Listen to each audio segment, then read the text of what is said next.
श्रीगुरुभ्यो नमः। हरिः ओम्। आपादमूलिपर्यन्तं गुरूणाम् आज्ञं स्मरेत् तेन विघ्नाः प्रणश्यन्ति सिद्ध्यन्ति च मनोरथाः। अस्मद्गुरुसमारम्भां टीकाकृत्पादमध्यमाम् श्रीमदाचार्यपर्यन्तां वन्दे गुरुपरम्परां। वेदव्यासगुणाभास विद्याधीशसदां वश नाम्निनाशं गतक्लेशं पूर्वनाशं हरेशं। नरसिंहोऽखिलाज्ञानमतध्वान्तदिवाकरः जयत्यमितसज्ञानसुखशक्तिपयोनिधिः। लक्ष्मीनारायणं नत्वा पूर्णबोधान् कुर्वन्ति। श्रीकृष्णगीतायाः भाष्यार्थसङ्ग्रहम्। धर्मक्षेत्रे कुरुक्षेत्रे समवेतायुत्सवः। मामकाः पाण्डवाश्चैव किं कुर्वत सञ्जय। अशोच्यानन्वशोचस्त्वं प्रज्ञावादांश्च भाषसे। गतासून् अगतासूंश्च नानुशोचन्ति पण्डिताः। श्रीगुरुभ्यो नमः। हरिः ओम्। ಭಗವದಪರೋಕ್ಷಕ್ಕೆ ಸಾಧನವಾದಂತಹ ಅಂಶ ಧ್ಯಾನ. ಕಡೆಯ ಮೆಟ್ಟಲು ಅಂತ ಶಾಸ್ತ್ರದಲ್ಲಿ ಕರೆದಿದ್ದಾರೆ. ಯಾವ ವಸ್ತುವಿನ ಕುರಿತಾಗಿ ಧ್ಯಾನ ಮಾಡಬೇಕು ಅಂತ ಬಂದಾಗ ಅಧಿಕಾರಿಗಳ ಭೇದದಿಂದಾಗಿ ಧ್ಯೇಯ ವಸ್ತು ಭಿನ್ನ ಭಿನ್ನವಾಗ್ತಾ ಹೋಗುತ್ತೆ. ಯದ್ಯಪಿ ಧ್ಯೇಯ ಭಗವಂತ ಒಬ್ಬನೇ ಆದರೂ ಅವನನ್ನು ಚಿಂತನೆ ಮಾಡಬೇಕಾದ ಅಧಿಷ್ಠಾನ, ಅವನಲ್ಲಿ ಅನುಸಂಧಾನಿಸಬೇಕಾದ ಗುಣಗಳು, ಇದು ಅವರವರ ಯೋಗ್ಯತಾನುಸಾರವಾಗಿ ಭಿನ್ನ ಭಿನ್ನವಾಗುತ್ತೆ. ಈ ವಿಷಯವನ್ನ ಅರ್ಜುನರನ್ನು ನಿಮಿತ್ತ ಮಾಡಿಕೊಂಡು ಜಗತ್ತಿಗೆ ಪರಮಾತ್ಮ ಮಾಡಿದಂತಹ ಉಪದೇಶವೇ ವಿಭೂತಿ ಯೋಗ. ಅಧಿಕಾರಿಗಳು ನಾನಾ ರೀತಿಯಲ್ಲಿದ್ದಾರೆ. ಯಾವ ಯಾವ ಅಧಿಷ್ಠಾನದಲ್ಲಿ ನನ್ನನ್ನ ಉಪಾಸನೆಯನ್ನು ಮಾಡುತ್ತಾ ನನ್ನ ಅನುಗ್ರಹವನ್ನು ಪಡಿಬೇಕು ಅಂತ ತಿಳಿಸ್ತಾ, ಇದೆಲ್ಲವೂ ಅರ್ಜುನನ ಪ್ರಶ್ನೆಯ ಮೇರೆಗೆ ತಾನಿದನ್ನು ಹೇಳಿದ್ದರು. ಕಡೆಗೆ ಅವರೇ ಅಂದ, ಕಿಂ ಜ್ಞಾಪೇನ ತವಾರ್ಜುನ. ಅರ್ಜುನ, ಈ ವಿಭೂತಿ ರೂಪಗಳು ಅದನ್ನ ನೀನು ತಿಳಿಯೋದ್ರಿಂದ ನಿನಗೇನು ಪ್ರಯೋಜನ ಅಂತ ಕೇಳಿ. ಅಂದ್ರೆ ನೀನು ಉತ್ತಮಾಧಿಕಾರಿ, ಇದರಿಂದ ನಿನಗೆ ಸಿಗಬೇಕಾದ ಪ್ರಯೋಜನಗಳು ಬಹಳ ಕಡಿಮೆ, ಅಥವಾ ನೀನು ಇದರಿಂದಲೂ ಉತ್ತಮವಾದ ಧ್ಯೇಯ ವಸ್ತು ಏನಿದೆಯೋ, ಧ್ಯಾನ ಮಾಡಬೇಕಾದ ರೀತಿ ಇದೆಯೋ, ಅದನ್ನ ಕೈಗೂಡಿಸಿಕೊಂಡು ಫಲವನ್ನು ಪಡಿಬೇಕಾದವರು. ಈ ರೂಪಗಳಿಂದ ನಿನಗೇನು ಪ್ರಯೋಜನ ಇದೆ? ನೀನು ಯಾವುದನ್ನು ಚಿಂತನೆ ಮಾಡಬೇಕು? ಇಷ್ಟಭ್ಯಾಹಮಿದಂ ಕೃತ್ಸ್ನಂ ಏಕಾಂಶೇನ ಸ್ಥಿತಂ ಜಗತ್. ಯಾವ ಜಗತ್ತನ್ನು ನಾನು ಒಂದೇ ಒಂದು ಅಂಶದಿಂದ ವ್ಯಾಪಿಸಿ ನಿಂತಿದ್ದೇನೋ ಅಂತಹ ವಿಶ್ವರೂಪವನ್ನು ನೀವು ಚಿಂತನೆ ಮಾಡಬೇಕಾದವನು. ಆದ್ದರಿಂದ ಈ ಪರಿಚ್ಛಿನ್ನವಾದ ಸಣ್ಣ ಸಣ್ಣ ಅಧಿಷ್ಠಾನದಲ್ಲಿ ಮಾತ್ರ ಸನ್ನಿಹಿತನಾಗಿದ್ದು ಯಾವ ಒಂದು ವಿಭೂತಿ ರೂಪಗಳು ಅಂತ ನಾನು ತೋರಿಸಿದ್ದೇನೋ ಅದಷ್ಟನ್ನೇ ನೀನು ತಿಳ್ಕೊಳ್ಳುವಂತ ಅಧಿಕಾರಿ ಅಲ್ಲ, ಇನ್ನು ಉತ್ತಮಾಧಿಕಾರಿಯಾಗಿದ್ದೀಯಾ ಅಂತ ಪರಮಾತ್ಮ ಹೇಳಿದಾಗ ಅರ್ಜುನರೇ ಪ್ರಶ್ನೆಯನ್ನು ಕೇಳುತ್ತಾರ. ಪರಮಾತ್ಮ ಯಾವ ಒಂದೇ ಒಂದು ಅಂಶದಿಂದ ಇಡೀ ಜಗತ್ತನ್ನ ವ್ಯಾಪಿಸಿ ನಿಂತಿದ್ದಾನೋ ಅಂತಹ ರೂಪದ ಕುರಿತಾದಂತಹ ವಿವರಣೆ ನನಗೆ ಬೇಕು. ಸಂಕ್ಷೇಪವಾಗಿ ಪರಮಾತ್ಮ ಹೇಳಿದ್ದಾನೆ, ನೀನು ಧ್ಯಾನ ಮಾಡಬೇಕಾದ ರೂಪ ವಿಶ್ವರೂಪ. ಇಷ್ಟೇ ಹೇಳಿದ್ದಾರೆ. ಶಬ್ದ ಕೇಳಿಸಿಕೊಂಡಾಗಲೇ ಸಾಮಾನ್ಯವಾದ ಅರ್ಥ ಆಗತ್ತೆ. ವಿಶ್ವರೂಪ ಹಿಂದೆ ಬಂದಿದ್ದಲ್ಲ ವಿಭೂತಿ ರೂಪ. ಅಶ್ವತ್ಥ ಈ ವೃಕ್ಷದಲ್ಲಿ ನನ್ನ ವಿಭೂತಿ ರೂಪ, ಆದಿತ್ಯನ ಅಹಂ ವಿಷ್ಣು ಅದರಂತೆ ಅದು ಬೇರೆ. ಆದರೆ ಮರತ್ತಿನಲ್ಲಿ ಮರೀಚಿಗಳಲ್ಲಿದ್ದೇನೆ, ಪಿತೃಗಳಲ್ಲಿ ಅರ್ಯಮನಲ್ಲಿದ್ದೇನೆ, ಹೀಗೆಲ್ಲ ಬಂದದ್ದೆಲ್ಲ ಪರಿಚ್ಛಿನ್ನವಾದ ಒಂದು ಜೀವರಾಶಿಯಲ್ಲಿ ನನ್ನ ಚಿಂತನೆ ಮಾಡಬೇಕಾದ ರೀತಿ ಅಂತ ಅಷ್ಟೇ ತೋರಿಸಿದ್ರೆ, ವಿಶ್ವರೂಪ ಅಂತ ಹೇಳಿದಾಗಲೇ ಗೊತ್ತಾಗತ್ತೆ. ವಿಶ್ವರೂಪ ಇಡೀ ವಿಶ್ವವನ್ನ ವ್ಯಾಪಿಸಿ ಆಗು ಹೋಗುಗಳನ್ನು ನಿಯಂತ್ರಣ ಮಾಡತಕ್ಕ ಪರಮಾತ್ಮನ ವಿಚಿತ್ರವಾದ ಅದ್ಭುತವಾದ ರೂಪ. ಇಷ್ಟೇ ಸಂಕ್ಷಿಪ್ತವಾಗಿ ಗೊತ್ತಾದಾಗ ಧ್ಯಾನ ಮಾಡೋಕ್ಕಾಗಲ್ಲ. ಧ್ಯಾನ ಮಾಡಬೇಕು ಅಂದ್ರೆ ಸ್ವಲ್ಪ ಹೆಚ್ಚು ಅದರ ವಿವರಣೆ ಬೇಕಾಗುತ್ತೆ. ಅದಕ್ಕೋಸ್ಕರವಾಗಿ ಅರ್ಜುನರು ಪರಮಾತ್ಮ ಇಷ್ಟೋತ್ತರಕ ಏನು ಹೇಳಿದ್ದಾನೋ ಅದೆಲ್ಲವನ್ನ ಅನುವಾದ ಮಾಡಿ ಮುಂದಿದ್ದನ್ನು ಕೇಳ್ತಾರೆ. ಇದು ಕೇಳಬೇಕಾದವರಲ್ಲಿರಬೇಕಾದ ಮೊಟ್ಟ ಮೊದಲ ಗುಣ. ಏನಾದರೂ ಒಂದು ವಿಚಾರವನ್ನು ಮತ್ತೊಬ್ಬರಿಂದ ಕೇಳುತ್ತಿದ್ದೇವೆ ಅಂದ್ರೆ ಇಷ್ಟು ದಿನದ ತನಕ ಅಥವಾ ಇಷ್ಟು ಹೊತ್ತಿನ ತನಕ ಏನು ಹೇಳಿದ್ದಾರೋ ಅದನ್ನೆಲ್ಲ ಅವರ ಮುಂದೆ ಒಪ್ಪಿಸಿ,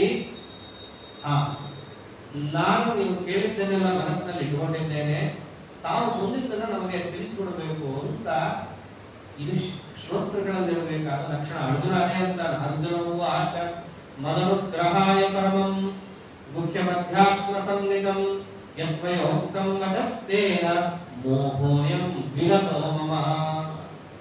ಭಗವದ್ ಉಪದೇಶ ಪ್ರಾರಂಭ ಆದದ್ದೇ ಅರ್ಜುನನಲ್ಲಿದ್ದಂತಹ ಬಂಧು ಸ್ನೇಹದಿಂದ ಬಂದ ಮೋಹವನ್ನು ಪರಿಹಾರ ಮಾಡಬೇಕು. ಅರ್ಜುನ ಅದೇ ಮಾತಂದ, ಮೋಹೋಯಂ ವಿಗತೋ ಮಮ, ನನ್ನ ಮೋಹ ಎಂಬುದು ಪರಿಹೃತವಾಗಿದೆ. ಕಾರಣ ಯತ್ವಯೋಕ್ತಂ ವಚಸ್ತೇನ, ನೀನೇನು ಉಪದೇಶಾಂತರವನ್ನು ನನ್ನ ಮೇಲೆ ಅನುಗ್ರಹ ಮಾಡಿದ್ದೀಯಲ್ಲ, ನನ್ನ ಮೇಲೆ ಸುರಿಸಿದ್ದೀಯಲ್ಲ. ಯಾಕೆ ಸುರಿಸಿದ್ದೀಯ? ಮದನುಗ್ರಹಾಯ, ನನ್ನ ಮೇಲೆ ಅನುಗ್ರಹಕ್ಕೋಸ್ಕರವೇ ನೀನು ನನಗೆ ಉಪದೇಶ ಮಾಡಿದ್ದು. ನಿನಗೇನಾಗಬೇಕಾಗಿತ್ತು? ನಾನು ಯುದ್ಧದಿಂದ ಬಿಟ್ಟು ಹೋದ್ರೆಷ್ಟು ಬಿಟ್ಟರೆಷ್ಟು. ನಾನು ಹೆಂಗಿದ್ರೆ ನೀನಂತೂ ಆನಂದಪೂರ್ಣ, ಓಂ ಆನಂದಮಯೋ ಅಭ್ಯಾಸ ಭೂಸ್, ನೀನು ಇರೋ ಹಾಗೆ ಇರ್ತೀಯ. ಆದರೆ ನಮ್ಮ ಮೇಲೆ ನಮ್ಮ ಒಳಗೆ ನಿಂತು ಪ್ರೇರಣೆಯನ್ನು ನಮ್ಮ ಕೈಯಲ್ಲಿ ಮಾಡಿಸಿ ಕೆಲಸ ಮಾಡಿಸಿ ಯಾಕೆ ಮಾಡ್ತೀಯ? ಒಂದೇ ಕಾರಣ, ಮದನುಗ್ರಹಾಯ, ನಮ್ಮ ಮೇಲಿನ ಅನುಗ್ರಹದಿಂದಾಗಿ ಪರಮಾತ್ಮ ಅಷ್ಟೆಲ್ಲ ಮಾಡೋದು. ಅದಕ್ಕೋಸ್ಕರವಾಗಿ ಮುಖ್ಯಂ ಅಧ್ಯಾತ್ಮ ಸಂಹಿತಂ, ಅತ್ಯಂತ ರಹಸ್ಯ, ಎಲ್ಲರಿಗೂ ಕೂಡ ಅಷ್ಟು ಸುಲಭವಾಗಿ ಅರ್ಥವಾಗುವಂತಹ ವಿದ್ಯೆ ಅಲ್ಲ. ಅಂತಹ ಅಧ್ಯಾತ್ಮ ವಿದ್ಯೆಯಿಂದ ಅದು ಅಧಿ ಆತ್ಮ. ಆತ್ಮ ಅಂತಂದ್ರೆ ಸಾಕ್ಷಾತ್ ಶ್ರೀಹರಿ, ಅವನನ್ನ ಅಧಿಕರಿಸಿಕೊಂಡಿರತಕ್ಕಂತಹ ವಿದ್ಯೆ, ವೇದಶಾಸ್ತ್ರಗಳು, ಅದರ ರಹಸ್ಯವನ್ನ, ಸಾರ ಭಾಗವನ್ನ ನೀನು ನನಗೆ ಉಪದೇಶ ಮಾಡಿದ್ದೀಯ. ಇದೇ ತಾನೆ 2ನೇ ಅಧ್ಯಾಯದಿಂದ 10ನೇ ಅಧ್ಯಾಯ ತನಕ ಪರಮಾತ್ಮ ಮಾಡಿದ್ದೇ ಸಾಧನೆಗೆ ಪೂರ್ಣವಾದ ಅಂಶಗಳೇನು, ಸಾಧನೆಯನ್ನು ಮಾಡಿ ಅಪರೋಕ್ಷ ಜ್ಞಾನ ಪಡಿಬೇಕಾದಂತಹ ರೀತಿ ಹೇಗಿದೆ, ಅಲ್ಲಿ ಭಕ್ತಿ ಎಷ್ಟು ಪ್ರಧಾನವಾಗಿದೆ, ಮಹಾತ್ಮ ಜ್ಞಾನ ಎಷ್ಟೆಷ್ಟು ಪರಮಾತ್ಮನದ್ದು ವಿಚಿತ್ರವಾಗಿದೆ, ಅದೆಲ್ಲವನ್ನ ತಿಳಿಸಿದ್ದೀಯಾ. ಒಂದು ಸಂಕ್ಷಿಪ್ತವಾಗಿ ಅವನ ಮುಂದೆ ಅನುವಾದ ಮಾಡಿದ. ಮುಂದಿದ್ದು ಕೇಳಲಿಕ್ಕೆ ನನಗೆ ಅರ್ಹತೆ ಇದೆ ಅಂತ ತೋರಿಸ್ತಾರೆ. ಭಗವದ್ಗೀತೆಯಲ್ಲಿ ಅದೊಂದು ವೈಶಿಷ್ಟ್ಯ ಇದೆ. ಏನೇ ಮುಂದಿನ ಪ್ರಶ್ನೆಗೆ ಹೋದರೂ ಕೂಡ ಕೇಳೋನಲ್ಲಿ ಆ ಅರ್ಹತೆ, ಹೇಳೋನಲ್ಲಿ ಆ ಸಾಮರ್ಥ್ಯ ಎರಡೂ ಇರಬೇಕು. ಅದಕ್ಕೆ ವಿಭೂತಿ ಯೋಗವನ್ನು ಹೇಳ್ಬೇಕಂದ್ರೂ ಕೃಷ್ಣ ಪ್ರಿಯಮಾಣಾಯ ಅಂತಂದ. ಸುಮ್ಮನೆ ಹೇಳ್ತಾ ಇಲ್ಲ, ಹೇಳಿದ್ದನ್ನು ಕೇಳಿ ಸಂತೋಷ ಪಡ್ತಾ ಇದೆಯಾ, ಅದಕ್ಕೆ ಹೇಳ್ತಾ ಇದ್ದೀನಿ. ಅಂದ್ರೆ ಶ್ರೋತೃವಿನಲ್ಲಿರಬೇಕಾದ ಗುಣ ಅದು. ಮೊದಲನೇದು ಹೇಳಿದಂತಹ ಅಂಶವನ್ನ ಕೇಳಿ ಖುಷಿ ಪಡೋದು, ಎರಡನೇದು ಖುಷಿ ಪಟ್ಟು ಮನೆಗೆ ಹೋಗ್ಬಿಡೋದಲ್ಲ, ಆಮೇಲೆ ಮನಸ್ಸನ್ನು ಧಾರಣೆ ಮಾಡಿಟ್ಟುಕೊಳ್ಳೋದು. ಅದನ್ನು ತೋರಿಸ್ತಾ ಇದ್ದಾರೆ ಇಲ್ಲಿ. ಯತ್ವಯೋಕ್ತಂ ವಚಸ್ತೇನ ಮೋಹೋಯಂ ವಿಗತೋ ಮಮ, ನನ್ನ ಮೋಹವೆಲ್ಲವೂ ಪರಿಹಾರ ಆಗಿದೆ. ಹಾಗಿದ್ರೆ ಹೋಗಿ ಯುದ್ಧ ಮಾಡಲ್ಲ, ಇನ್ನೇನಿದೆ? ಇಲ್ಲ, ಸಣ್ಣ ಸಂಶಯ ಇದೆ. ಭವಾಪ್ಯಯೋ ಹಿ ಭೂತಾನಾಂ ಶ್ರುತೋ ವಿಸ್ತರಶೋ ಮಯ ತ್ವತ್ತಃ ಕಮಲಪತ್ರಾಕ್ಷ ಮಾಹಾಪ್ಯಮಪಿ ಚಾವ್ಯಯಂ. ಏನೇನು ಕೇಳಿದ್ದೇನೆ ನಾನು ಇಷ್ಟೊತ್ತ ತನಕ. ಭವಾಪ್ಯಯೋ ಹಿ ಶ್ರುತೌ, ಎಲ್ಲಾ ಜೀವರಾಶಿಗಳ ಹುಟ್ಟು ಮತ್ತು ಸಾವು, ಸೃಷ್ಟಿ ಮತ್ತು ಲಯ, ಅದೆಲ್ಲವೂ ಕೂಡ ತಮ್ಮಿಂದಲೇನೆ ಹೇಗೆ ನಡೀತಾ ಇದೆ ಅನ್ನೋದನ್ನ ನೀನು ವಿಸ್ತಾರವಾಗಿ ತಿಳಿಸಿಕೊಟ್ಟಿದ್ದೀಯ. ಒಳ ಹೊರಗೆ ನಿಂತು ಅವುಗಳಿಗೆ ಹೇಗೆ ಪ್ರೇರಣೆಯನ್ನು ಮಾಡುತ್ತಾ, ಅದು ಎಷ್ಟು ತನಕ ಅವರವರ ಭಾವನೆಗಳಿಂದ ಹಿಡಿದು ಪ್ರತಿಯೊಂದು ಕೂಡ ನನ್ನ ಅಧೀನ. ತಂದೆತಾಯಿಗಳಿಂದ ಅವರನ್ನು ಸೃಷ್ಟಿ ಮಾಡೋದಷ್ಟೇ ಅಲ್ಲ, ಪ್ರತಿ ಕ್ಷಣದಲ್ಲೂ ಕೂಡ ಅವರ ಭಾವನೆಗಳು ಮನಸ್ಸಿನಿಂದ ಏನು ಕ್ಷಣ ಕ್ಷಣಕ್ಕೂ ಬೇರೆ ಬೇರೆಯಾಗಿ ಹೋಗುತ್ತೋ ಅದನ್ನು ನಾನೇ ಸೃಷ್ಟಿ ಮಾಡೋದು ಅಂತ ಹೇಳಿ ತಿಳಿಸಿಕೊಟ್ಟಿಲ್ಲ. ಅದರಂತೆ ನಿನ್ನ ಮಹಾತ್ಮ್ಯವನ್ನೆಲ್ಲವನ್ನೂ ತಿಳಿಸಿಕೊಟ್ಟಿದ್ದೀಯ. ಯಾಕೆ? ಕಮಲಪತ್ರಾಕ್ಷ ಅಂತ, ಈ ಪುಂಡರೀಕಾಕ್ಷ, ಕಮಲಪತ್ರಾಕ್ಷ, ಇದೆಲ್ಲ ಬಹಳ ಅರ್ಥ ಇದೆ ವಿಶೇಷಣಕ್ಕೆ. ಕಮಲಪತ್ರಾಕ್ಷ ಅಂತಂದ್ರೆ ಕಮಲದಂತೆ ಅಥವಾ ಕಮಲದ ದಳದಂತೆ ವಿಸ್ತಾರವಾದಂತಹ ಕಣ್ಣುಳ್ಳವ, ಅಂದ್ರೆ ನಮ್ಮ ಮೇಲೆ ದೃಷ್ಟಿ ಬೀರಿದ್ದೀಯ, ಪ್ರಸನ್ನ ದೃಷ್ಟಿ ಬೀರಿದ್ದೀಯ.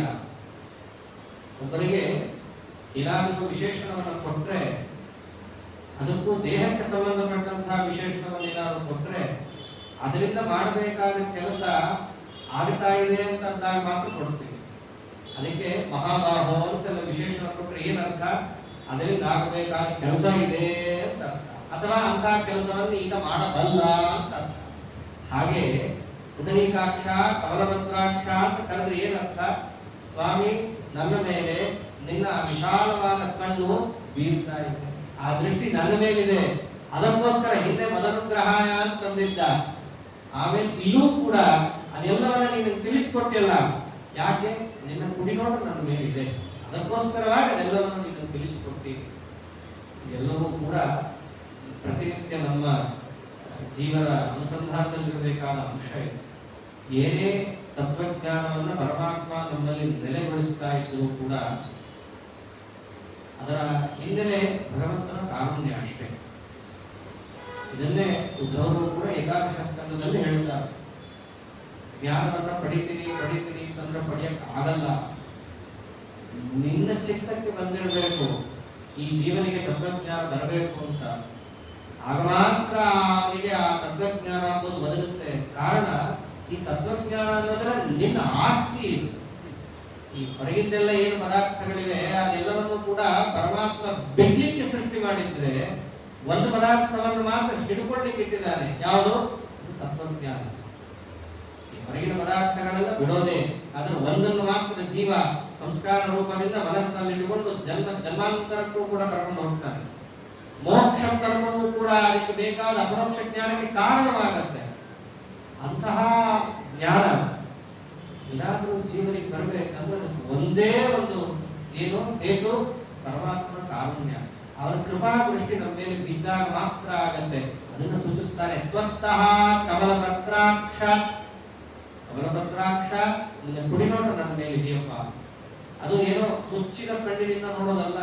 ಇದೆಲ್ಲ ನಾವು ಮಹಾಭಾರತ ಹಿಂದೆ ಮುಂದೆ ನೋಡಿದಾಗ ಗೊತ್ತಾಗುತ್ತೆ.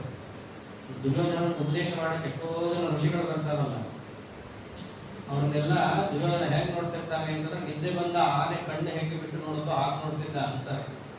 ಆನೆ ನಿದ್ದೆ ಬಂದಾಗ ಕಣ್ಣು ತೆಗೆದೋ ಬೇಡೋ ಅಂತ ತೆಗೆದು ನೋಡ್ತಾ ಇರುತ್ತೆ. ಅದು ಆನೆಗೆ ಯಾಕೆ ತೋರಿಸಿದ್ದು ಅಂದ್ರೆ ಮದೋನ್ಮತ್ತ ಇದ್ದ.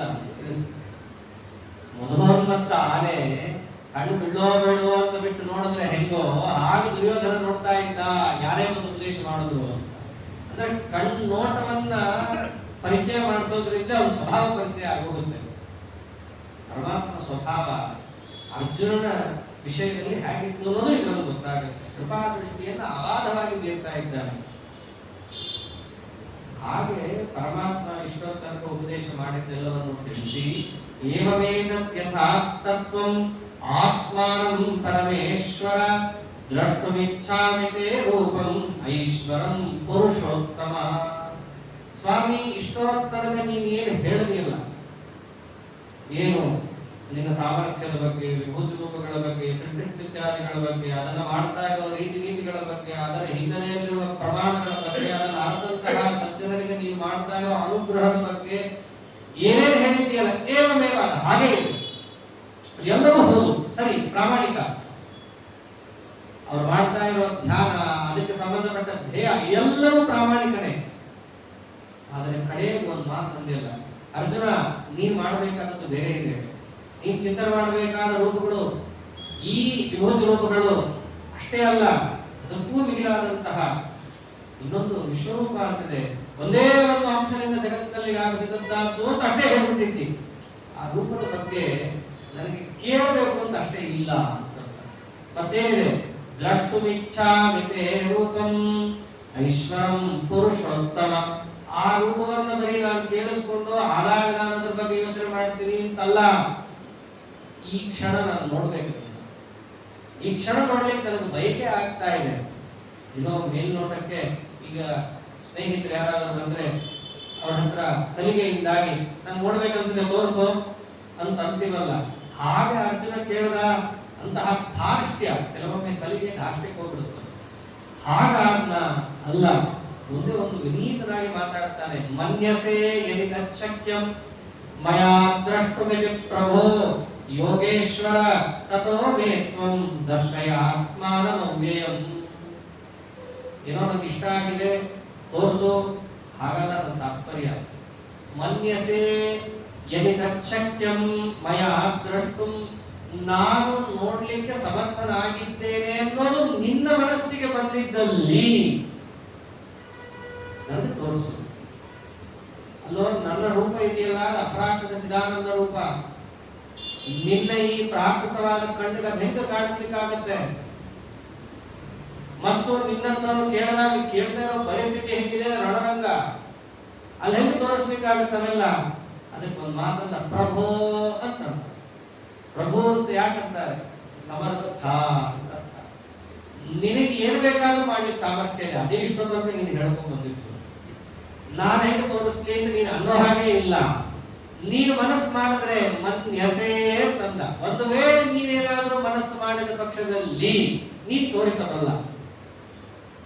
ತೋರಿಸೋಕ್ ಮನಸ್ಸಷ್ಟೇ ಅಲ್ಲ, ನೀನು ತೋರಿಸಿದ ರೂಪವನ್ನ ನಾನು ನೋಡ್ಲಿಕ್ಕೆ ಸಮರ್ಥ ಅಂತ ನೀನು ಚಿತ್ತೈಸಿದಲ್ಲಿ ಅದು ನನಗೆ ತೋರಿಸು. ಅಂದ್ರೆ ಆ ವಿನಯ ಎಷ್ಟಿದೆ ಅದರ ಹಿನ್ನೆಲೆಯಲ್ಲಿ. ಭಕ್ತರು ದೇವಧರ್ಮದ ಸಲಹೆ ತಗೊಂಡ್ರು ಕೂಡ ಭಕ್ತಿಭಾವ ವಿನಯ ಇದು ಯಾವುದು ಕಮ್ಮಿ ಮಾಡಲ್ಲ. ಅದಕ್ಕೆ ಪರಮಾತ್ಮ ಅಂತ ಭಕ್ತರನ್ನ ಬಿಟ್ಟೇ ಇರಲ್ಲ. ಅದನ್ನೇ ತೋರಿಸ್ತಾ ಇದ್ದಾರೆ.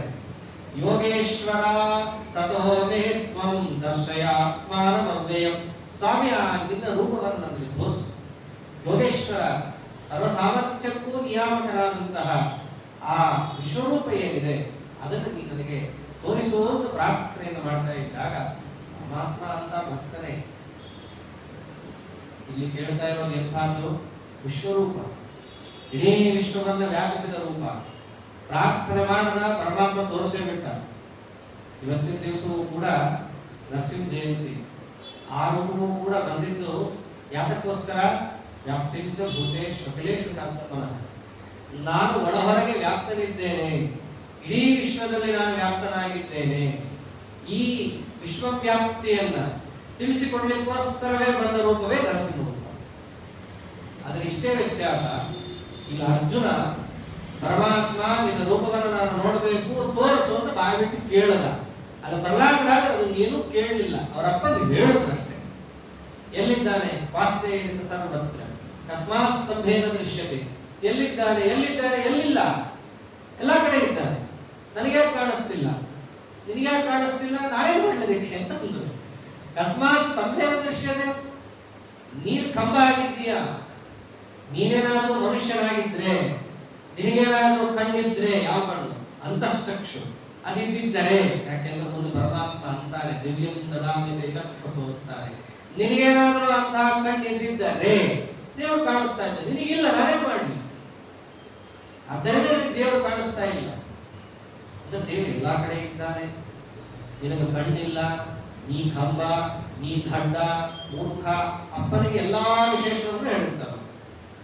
ಯದ್ಯಪಿ ಅವರು ಪ್ರಹ್ಲಾದರಾಜರಂತಿರ್ತಾರೆ. ಅಪ್ಪನಿಗೆ ಬಂದು ನಮಸ್ಕಾರ ಮಾಡಿದ್ರೆ ಹೇ ಜಗದೀತ ಮಂದಾತ್ಮನ್ ಪರವೇನ ಕರಾಧವ ಅಂತ ಅದನ್ನು ಬಂದಂತಿರ್ತಾರೆ. ಪ್ರಹ್ಲಾದರಾಜರು ಮಾತ್ರ ಯಾವ ರೀತಿಯಲ್ಲೂ ವಿಚಲಿತರಾಗದೆ ಏನು ತತ್ವ ಇದೆಯೋ ನೇರ ಹೇಳುತ್ತಾರೆ. ಹೌದಾ? ಕಂಬದಲ್ಲಿದ್ದಾನ, ಪಕ್ಕದಲ್ಲೇ ಇರುತ್ತಲ್ಲ, ಕಂಬ ತೋರಿಸ್ತಾ ಅಷ್ಟೇ. ಪಕ್ಕದಲ್ಲಿ ಮತ್ತೊಂದಿದ್ರೆ ಮತ್ತೊಂದು ತೋರಿಸ್ತಿದ್ದ. ಕಂಬದಲ್ಲಿದ್ದಾನ, ಹಾಗಿದ್ರೆ ಕಂಬಕ್ಕೆ ತಾನು ಬಲದಿಂದ ಬೀಸಿ ಖಡ್ಗವನ್ನ ಎತ್ತಿ ಮುಷ್ಟಿಯಿಂದ ತಾಡನ ಮಾಡಿದಾಗ ಸಪ್ಪಳ ಬಂತು, ಅದೆಲ್ಲ ಬಂತು. ಸಪ್ಪಳ ಇನ್ನೊಂಚೂರು ಜೋರು ಬಂದಿದ್ರೆ ಅವ್ರಿಗೆ ಎದೆ ಒಡೆದೋಗ್ತಾ ಇತ್ತು. ದೇವರು ಆ ರೀತಿ ಮಾಡಲಿಲ್ಲ. ಯಾಕೆ ಮಾಡಲಿಲ್ಲ? ಅಲ್ಲೇ ಕಾರಣ ಕೊಟ್ಟಿದ್ದಾರೆ. ಮೊದಲನೇದು ಸತ್ಯಂ ವಿಘಾತು ನಿಜಭೃತ್ಯ ಭಾಷಿಕ. ನಿಜಭೃತ್ಯರು ಪ್ರಹ್ಲಾದರಾಜರು ಅವರು ಹೇಳಿದ್ದಾರೆ ಏನಂತ? ನಾರಾಯಣ ದೇವರು ಎಲ್ಲಾ ಕಡೆ ಇದ್ದಾರೆ, ಒಳ ಹೊರಗಿದ್ದಾರೆ. ವ್ಯಾಪ್ತಿಂಚ ಭೂತೇಶು, ಒಳಗೆ ಅಂತಂದ್ರೆ ಬರೀ ಜಡರಾಶಿಗಳ ಒಳಗಷ್ಟೇ ಅಲ್ಲ, ಎಲ್ಲಾ ಜೀವನ ಒಳಗೂ ಅವನೇ ಇದ್ದಾನೆ. ಹಿಂದೆ ಅದೇ ಮಾತು ಬಂದಿರುತ್ತೆ, ಸಮಯ ಬಲಂ ಬಲಿನಾಂಚಾಪದೇಶಾಂ. ನಿನಗೆ ಯಾರು ಬಲ ಪ್ರಚೋದಕ? ನಿನ್ನಿಂದ ಯಾರಿದ್ದಾರೆ? ಇಷ್ಟೆಲ್ಲ ನನ್ನ ಮುಂದೆ ಹಾರಾಡ್ತಾ ಇದ್ದೀಯಲ್ಲ. ಇಂದ್ರಾದಿ ದೇವತೆಗಳನ್ನು ನೋಡಿ ಹೇಳುತ್ತಾರೆ, ನೀನಿದ್ದೀಯಾ ಪುಟ್ಟು ಬಾಲಕ, ಅಂದ್ರೆ ನಿಂದಲ್ಲ ಇಲ್ಲಿರೋದು, ನಿನ್ನ ಹಿಂದೆ ಯಾರು ಇದ್ದಾರೆ? ಯಾರದು? ನನ್ನ ಹಿಂದಲ್ಲ, ನಿನ್ನಿಂದಲ್ಲ, ನನ್ನೊಳಗಲ್ಲ, ಎಲ್ಲರೊಳಗೂ ಕೂಡ ಒಬ್ಬನೇ. ಸಮಯ ಬಲಂ ಬಲಿನಾಂಚಾಪದೇಶ. ನನಗ್ಯಾರು ಬಲ ಪ್ರಚೋದಕನೋ, ನಿನಗೆ ವರ ಕೊಟ್ಟು ಈಗ ಹಾರಾಡ್ಲಿಕ್ಕೆ ಯಾರು ಮಾಡ್ತಾ ಇದ್ದಾರೋ ಅಂತ ಬ್ರಹ್ಮಾದಿಗಳಿಗೂ ಕೂಡ ಈತನೇ ಬಲ ಪ್ರಚೋದಕ. ಇವೆಲ್ಲ ಹೇಳಿದ್ದಾರೆ. ಅಂದ್ರೆ ಎಲ್ಲರ ಒಳಗೂ ಇದ್ದವನು ಅವನೇ, ಎಲ್ಲರ ಹೊರಗೂ ಇದ್ದವನು ಅವನೇ. ಎಲ್ಲಾ ಜಡ ಚೇತನ ಯಾವ ಭೇದವನ್ನು ಮಾಡದೆ ಪ್ರತಿಯೊಂದರಲ್ಲೂ ಇಟ್ಟು ವ್ಯಾಪಾರವನ್ನು ಮಾಡುತ್ತಿರೋ ಅವನೇ ಅಂತ ಹೇಳಿದ್ರು ಪ್ರಹ್ಲಾದರಾಜರು. ನಿಜ ಭೃತ್ಯ ಭಾಷಿಕಂ, ನಿಜ ಭೃತ್ಯರಾದಂತಹ ಪ್ರಹ್ಲಾದರಾಜರು ಹೇಳಿದ್ದಾರೆ. ಆ ಮಾತಿಗೆ ಏನ್ ಮಾಡಬೇಕು? ಸತ್ಯಂ ವಿಧಾತುಂ, ಸತ್ಯ ಮಾಡಬೇಕು. ಅದರಂತೆ ಅವ್ರು ಏನ್ ಹೇಳಿದ್ರು? ವ್ಯಾಪ್ತಿಂತ ಭೂತೇಶ್ವರ ವಿಶ್ವವ್ಯಾಪ್ತಿ ಇದೆ, ಅದು ಒಂದೇ ರೂಪದಲ್ಲಿ ತೋರಿಸಿದ ದೇವರು. ತೋರಿಸಿದ್ದನ್ನು ಒಂದು ಪ್ರಹ್ಲಾದರಾಜರಿಗೂ ಕೂಡ ನಾನು ವಿಶ್ವದಲ್ಲಿ ಹೆಂಗೆ ವ್ಯಾಪ್ತನಿದ್ದೇನೆ ಅನ್ನೋದನ್ನ ಅವರ ಮಾತನ್ನ ಸತ್ಯ ಮಾಡಲಿಕ್ಕೋಸ್ಕರ ತೋರಿಸಿದ್ದಷ್ಟೇ. ಅದೃಶ್ಯದ ಅತ್ಯದ್ಭುತ ರೂಪ. ಎಲ್ಲಾ ಕಡೆ ಶಾಸ್ತ್ರದಲ್ಲೂ ನಾವು ಪರಮಾತ್ಮನ ಆ ರೂಪಗಳ ವರ್ಣನೆಯನ್ನ ನೋಡ್ತಾ ಇದ್ರೆ ಒಂದು ಶಬ್ದ ನಮಗೆ ಸಾಮಾನ್ಯವಾಗಿ ಸಿಗುತ್ತೆ, ಅದು ಅದ್ಭುತ. ಕಾರಣ ನಮಗೆ ಆ ರೂಪಗಳನ್ನ ಈ ಪ್ರಾಕೃತ ಶಬ್ದಗಳಲ್ಲಿ ವರ್ಣನೆ ಮಾಡ್ಲಿಕ್ಕೆ ಆಗಲ್ಲ. ನಾವು ದೇವರನ್ನ ಆನಂದಪೂರ್ಣ ಅಂತ ಕರೆದ್ರೆ ನಮ್ಮ ಬುದ್ಧಿಯಲ್ಲಿ ಬರೋ ಆನಂದದ ಶಬ್ದಾರ್ಥವೇ ಬೇರೆ. ಆದ್ರೆ ದೇವರಲ್ಲಿ ಅಂತ ಆನಂದ ಇಲ್ಲ. ನಮ್ಮ ತಲೆಯಲ್ಲೆಲ್ಲ ಬರೋದು ಪ್ರಾಕೃತ ಆನಂದವೇ, ಆ ಹೊರಗಿನ ವಿಷಯಗಳಿಂದ ಬಂದ ಆನಂದ. ಆದ್ರೆ ದೇವರ ಅಂಥ ಆನಂದಪೂರ್ಣ ಅಲ್ಲ. ಜ್ಞಾನ ಅಂತಂದ್ರೆ ನಮಗೆ ಹೊರಗೆ ಬರೋ ಜ್ಞಾನನೇ ಜ್ಞಾನ, ಆದ್ರೆ ದೇವರ ಅಂಥ ಜ್ಞಾನ ಅಲ್ಲ. ಆದ್ರೆ ಮತ್ತೆ ಹೇಳ್ತೀವಲ್ಲ ಆನಂದಪೂರ್ಣ ಜ್ಞಾನಪೂರ್ಣ ಅಂತ, ಪರಿಚಯಕ್ಕೋಸ್ಕರ ಹೇಳ್ತೀವಷ್ಟೇ. ಆದ್ರೆ ತಪ್ಪರಿದಲ್ಲಿ ಆಚಾರ್ಯ ತಿಳಿಸ್ತಾರೆ, ಆನಂದೋ ನಿರ್ದಿಷ್ಟಾನಂತಹ ಆನಂದ ಅನ್ನೋದು ಈ ರೀತಿಯಾದ ಆನಂದ ಅಲ್ಲ, ಜ್ಞಾನ ಈ ರೀತಿಯಾದದ್ದಲ್ಲ. ಎಲ್ಲವೂ ಕೂಡ ಏನಾಗಿದೆ? ಅಪ್ರಾಕೃತವಾಗಿದೆ. ಅದನ್ನು ನಾವು ನಮ್ಮ ಅಲ್ಪವಾದ ಸ್ವಲ್ಪವಾದ ಪ್ರಾಕೃತ ಶಬ್ದದಿಂದ ಹೇಗೆ ತಿಳಿಸ್ಲಿಕ್ಕೆ ಸಾಧ್ಯ? ಅದಕ್ಕೆ ವೇದಶಾಸ್ತ್ರಗಳೇ ಏನಂದ್ಬಿಡ್ತು, ಯಥೋವಾಚೋ ನಿವರ್ತಂತೆ ಅಪ್ರಾಪ್ಯ ಮನಸಾ ಸಹ ತಿಳಿಸ್ಬೇಕು ಅಂತ ತಿಳಿಸ್ತಾ ಇದ್ದೇವೆ. ಆದ್ರೆ ಅದು ಹೇಗಿದೆಯೋ ಪೂರ್ಣ ಮಟ್ಟದಲ್ಲಿ ನಮಗೆ ತಿಳಿಸುವ ಸಾಮರ್ಥ್ಯ ಇಲ್ಲ. ಏನೇ ಶಬ್ದಗಳು ಹಾಕಿದ್ರು ಶಬ್ದದ ಸಾಮರ್ಥ್ಯ ಏನು? ವಿಷಯವನ್ನು ಪೂರ್ಣ ಅಪ್ಪಿಕೊಂಡು ಅಲ್ಲಿ ಹೋಗಿ ಕೂತ್ಕೊಳ್ಳೋದು ಶಬ್ದದ ಸಾಮರ್ಥ್ಯ.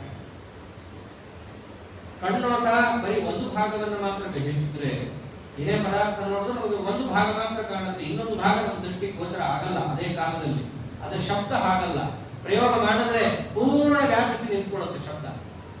ಅದು ಶಬ್ದದ ಕ್ವಾಲಿಟಿ. ಆದರೆ ದೇವರ ವಿಷಯದಲ್ಲಿ ಯಾವ ಶಬ್ದವನ್ನ ಹೇಳಿದ್ರು, ಯಾವ ಶಬ್ದವೂ ಅದನ್ನು ಪೂರ್ಣ ಅಪ್ಪಿಕೊಳ್ಳಕ್ಕಾಗಲ್ಲ. ಯಾಕೆಂದ್ರೆ ಇದು ಅಪೂರ್ಣ ಎಲ್ಲ ಶಬ್ದವು. ಅಂಥ ಪೂರ್ಣವನ್ನು ಅದು ಹೇಗೆ ಅಪ್ಪಿಕೊಳ್ಳಿಕ್ಕಾಗತ್ತೆ? ಆದ್ದರಿಂದ ಪ್ರತಿಯೊಂದು ಶಬ್ದವೂ ಹೋಗಿ ಹೋಗಿ ಎಲ್ಲವೂ ಕೂಡ ವೇಗವಾಗಿ ಹೋಗುತ್ತೆ. ನಾನು ಇವನನ್ನು ಅಪ್ಪಿಕೊಂಡು ಪೂರ್ಣ ತಿಳಿಸಬಲ್ಲೆ, ಅಪ್ಪಿಕೊಂಡು ಪೂರ್ಣ ತಿಳಿಸಬಲ್ಲೆ, ಕಡೆಗೆ ಆಗಲ್ಲ, ವಾಪಸ್ ಬಂದ್ಬಿಡುತ್ತೆ. ಯಥೋ ವಾಚೋ ನಿವರ್ತಂತೆ ಆಗ್ತಾ ಇಲ್ಲ ನಮಗೆ. ಮನಸ್ಸಿಗೂ ಆಗಲ್ಲ, ಯಾವುದಕ್ಕೂ ಕೂಡ ಇವನು ಪೂರ್ಣ ತಿಳುಕಲ್ಲ. ಆದ್ದರಿಂದಲೇ ಪರಮಾತ್ಮನ ಎಲ್ಲಾ ಗುಣಗಳನ್ನು ಕೂಡ ನಾವೇನು ಶಾಸ್ತ್ರದಲ್ಲಿ ಕೇಳ್ತೇವೆ ನಮ್ಮ ತಲೆಯಲ್ಲಿದ್ದಂತ ತಿಳ್ಕೊಳ್ಳೋದಲ್ಲ. ಅದೇ ಈ ತರ ಇಲ್ಲ ಅಂತ ಹೇಳ್ಬೋದು. ಪರಮಾತ್ಮ ಸುಖಪೂರ್ಣ, ಆದ್ರೆ ಈ ತರ ಸುಖ ಅಲ್ಲ, ಅವನು ಬೇರೆ ಬೇರೆ ಇರ್ಬೋದು ಅಷ್ಟೇ. ಅದು ಬಿಟ್ಟರೆ ಬೇರೆ ಏನಿಲ್ಲ ನಮಗೆ. ಪ್ರಾಕೃತ ಅಲ್ಲ ಅಷ್ಟೇ, ಇದೇ ಅಪ್ರಾಕೃತ ಶಬ್ದಕ್ಕೆ ಅರ್ಥ. ಅದಕ್ಕೆ ಶಾಸ್ತ್ರದಲ್ಲಿ ಬೇರೆ ಏನು ಹೇಳಲಿಲ್ಲ, ಅದ್ಭುತ ಅಂತ ಕರೆದು. ಅದ್ಭುತತ್ವ ನಿರ್ವಾಚ್ಯ. ಯಾವ ಶಬ್ದವೂ ಅವನನ್ನು ಪೂರ್ಣ ತಿಳಿಸ್ಲಿಕ್ಕೆ ಆಗಲ್ಲ, ಅವನ ನಿರ್ವಾಚ್ಯ ಅಲ್ಲ ಯಾವ ಶಬ್ದದಿಂದಲೂ. ಅದಕ್ಕೋಸ್ಕರ ಅವನು ಏನಂತ ಕರೆದುಬಿಟ್ರು? ಅದ್ಭುತ. ಅದಕ್ಕೆ ನರಸಿಂಹಾವತಾರವನ್ನು ಏನಂತ ಕರೆದ್ರು? ಅದೃಶ್ಯದ ಅತ್ಯದ್ಭುತ ರೂಪ ಮುದ್ವಹನ್. ಪ್ರಾಕೃತವಾದ ರೂಪ ಅಲ್ಲ ಇದು. ಪ್ರಾಕೃತವಾಗಿ ಯಾರು ನರಸಿಂಹನಾಗಿ ಬರ್ಲಿಕ್ಕೆ ಸಾಧ್ಯವೇ ಇಲ್ಲ. ಆ ಹೊರಗಿನಿಂದ ನೋಡಿದ್ರು ಕೂಡ ಅಪ್ರಾಕೃತವೇ, ಒಳಗಿನಿಂದ ನೋಡಿದ್ರು ಅಪ್ರಾಕೃತವೇ. ಯಾವ ದೃಷ್ಟಿಯಿಂದಲೂ ನೋಡಿದ್ರು ಅಪ್ರಾಕೃತ ಚಿದಾನಂದ ರೂಪ. ಅಲ್ಲಿ ಹೇಗೆ ಪರಮಾತ್ಮ ವಿಶ್ವವ್ಯಾಪ್ತಿಯನ್ನು ತೋರಿಸಬೇಕು ಅಂತ ರೂಪ ತಂದನೋ, ಎಲ್ಲಾದ್ರಾದ್ರೆ ಕರೆದಿರ್ಲಿಲ್ಲ, ಕೇಳಿರ್ಲಿಲ್ಲ. ಇನ್ನೊಂದು ವಿಶೇಷ, ನಿಜ ಭೃತಿ ಅಭಾಷಿತ. ಭೃತ್ಯ ಭಾಷಿತಂ ಅಂತ ಒಂದಾದ್ರೆ ಎಲ್ಲೂ ಕೂಡ ಅವರಪ್ಪ ಅಷ್ಟು ತ್ರಾಸು ಕೊಟ್ಟರು, ಒಂದು ಸರ್ತಿಯೂ ಕೂಡ ಬಾ ನನ್ನ ರಕ್ಷಣೆ ಮಾಡು, ನಿನ್ನ ಹೆಸರಲ್ಲಿ ಇಷ್ಟು ಸ್ತೋತ್ರ ಮಾಡ್ತಾ ಇದ್ದೀನಿ, ಎಲ್ಲಿದ್ದೀಯಾ ಅಷ್ಟೇನಾದ್ರೂ ನಿನ್ಗೆ ಅನಿಸ್ಬಾರ್ದೆ, ಇಷ್ಟು ಒದ್ದಾಡ್ತಿದ್ರು ಒಂದು ರಕ್ಷಣೆ ಮಾಡ್ಲಿಕ್ಕೆ ಆಗ್ಲಿಲ್ಲ ಅಂದ್ರೆ ಏನ್ ನೀನು ಪ್ರಭು? ಒಂದ್ಸರ್ತಿ ಪ್ರಹ್ಲಾದರಾಜಬೇಕು, ನನ್ನ ರಕ್ಷಣೆಗೋಸ್ಕರ ನೀವು ಬಾ ಒಂದ್ಸರ್ತಿ ಕರಿಬೇಕು. ನಿಜ ತಮ್ಮ ಭೃತಿ ರಕ್ಷಣೆಗೋಸ್ಕರವಾಗಿ ಅಭಾಷಿಕ ಒಂದ್ಸರ್ತಿ ಮಾತಾಡಲಿಲ್ಲ. ಯಾಕೆ? ಗೊತ್ತವ್ರಿಗೆ ಇವ್ರ ಕೆಲಸನೇ ಅದು. ಶಂಕಚಕ್ರ ಗದಾಪದ್ಮ ಧರಾಶ್ಚಿತ್ಯ ಹಳೆಂಬುದಾಹ ಪೀನವೃತ್ತ ಜಗದ್ರಕ್ಷಾ ಕೇವಲೋದ್ಯೋಗಿನಃ. ಬೇರೇನು ಕೆಲಸನೇ ಇಲ್ಲ ದೇವರಿಗೆ, ಇರೋದು ಒಂದೇ ಕೆಲಸ, ಏನು? ಜಗತ್ ರಕ್ಷಾ ಕೇವಲೋದ್ಯೋಗಿನಃ. ಜಗತ್ತನ್ನ ರಕ್ಷಣೆ ಮಾಡೋದು ಒಂದೇ ಒಂದು ಉದ್ಯೋಗ. ಹೆಂಗೆ ನಾವು ನಮ್ಮ ಕೆಲಸವನ್ನ ಸರಿಯಾಗಿ ಮಾಡ್ತಾ ಇರ್ತೀವೋ ಅಂತ ಅನ್ಕೊಂಡಿರ್ತೀವೋ, ಹಾಗೆ ದೇವರು ಅನ್ಕೊಳ್ಳೋದಿಲ್ಲ, ಮಾಡ್ತಾನೆ ಇರ್ತಾನೆ. ಅದು ಅವನ ಸ್ವಭಾವ. ಆದ್ದರಿಂದ ದೇವ್ರು ಗೊತ್ತಿದೆ ಅವ್ರಿಗೆ ಏನ್ ಮಾಡ್ಬೇಕಂತ. ನಾನೇನೋ ತಿಳಿಸಿಕೊಟ್ಟು ನಿನಗೆ ಗೊತ್ತಿರಲಿಲ್ಲ, ನೀ ದಡ್ಡ, ನಾನು ತಿಳಿಸಿಕೊಟ್ಮೇಲೆ ನೀ ಮಾಡ್ತಿದ್ದೀಯಾ ಅಂತ ಹೇಳಿ ಅವ್ರಿಗೇನಾದ್ರೂ ಹೇಳಿದ್ರೆ ಅದು ಅಜ್ಞಾನ ಚಿಂತನೆ ಮಾಡ್ದಂಗಾಗತ್ತೆ, ಅದು ತಪ್ಪು. ಅದಕ್ಕೋಸ್ಕರ ಒಮ್ಮೆಯೂ ಕೂಡ ಪರಮಾತ್ಮ ನೀನ ರಕ್ಷಣೆ ಮಾಡುವಂತ ಕರೆದವರು ಅಂತ ಕೇಳಿದವರು, ಅದಕ್ಕೋಸ್ಕರ ಓಡು ಬಂದ. ಭಕ್ತರು ಹೇಗಿರ್ಬೇಕು ಅಂತ ತಿಳಿಸ್ಕೊಟ್ಟ ಪರಮಾತ್ಮ. ಅಲ್ಲಿ ಅವ್ರು ಏನ್ ಮಾತಾಡಿದ್ರು ಅದನ್ನು ಸತ್ಯ ಮಾಡ್ದ. ಪ್ರಹ್ಲಾದರಾಜನ ವಿಷಯದಲ್ಲಿ ವಿಶ್ವರೂಪ, ವಿಶ್ವದಲ್ಲಿ ತನ್ನ ವ್ಯಾಪ್ತಿ ಯಾವ ರೀತಿಯಾಗಿದೆ ಅನ್ನೋದನ್ನ ತಿಳಿಸ್ಲಿಕ್ಕೆ ಒಂದು ರೂಪವನ್ನು ಅಲ್ಲಿ ತಂದ್ರೆ, ಇಲ್ಲಿ ಅರ್ಜುನ ಹಾಗೆ ಮಾಡ್ಲಿಲ್ಲ, ಬಾಯಿ ಬಿಟ್ಟು ಕೇಳ್ದ.